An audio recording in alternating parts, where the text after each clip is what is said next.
Okay, so we're going to look at a question about progressive waves. So let's do that now. So here's the question. It's a 6-mark question, and it's asking us what is meant by a progressive wave, and explain the difference between a longitudinal and a transverse progressive wave, giving an example of each of these types of wave. Okay, so first of all, we're going to explain briefly what a progressive wave is. So a progressive wave is a wave where we have particle oscillations. So particle oscillations, so the particles are oscillating, okay, and they pass through a medium. So particles are oscillating, and those oscillations are passed on through a medium. So that is through whatever material the particle is oscillating in, or whatever material the wave is passing through, I should say. And this happens without matter being transported.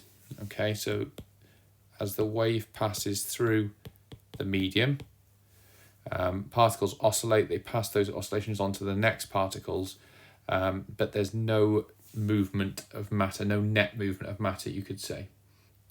Okay, matter is not transported from one place to another. Okay, and these waves, the waves, they carry energy, all right, from one place to another.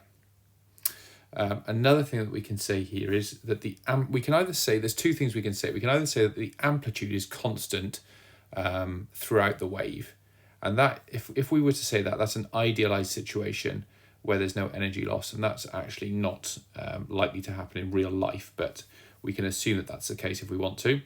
Or we can say, and this is what I would prefer to say because it's more real life, amplitude falls off with distance, as distance from the source increases.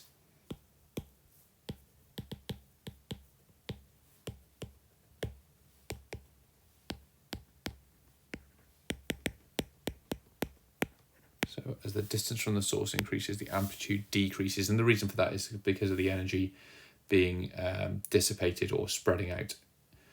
Okay, so the next thing we need to talk about is longitudinal and transverse waves. So longitudinal waves,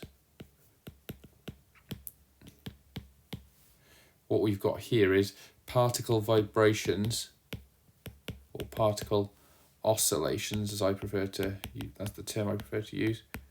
So particle oscillations, they're basically parallel to the direction of energy transfer. So they're parallel to the direction of energy transfer. Okay, whereas transverse waves, the particle oscillations are perpendicular to the direction of energy. I'm making a mess of that. So direction of energy transfer. Okay, so that's what we can say about transverse and longitudinal waves. Okay, now an example of a transverse wave, so if I just change the colour here, an example of a transverse wave would be something like any electromagnetic wave, basically. Okay, any electromagnetic wave is a good example. So electromagnetic waves, or you could give a specific example such as light. Okay, so that's a good example. Other good examples would be a seismic S wave or a seismic secondary wave. Okay, longitudinal waves, a good example is sound waves, or P, or we should say seismic P waves. Okay, so that's basically the question complete.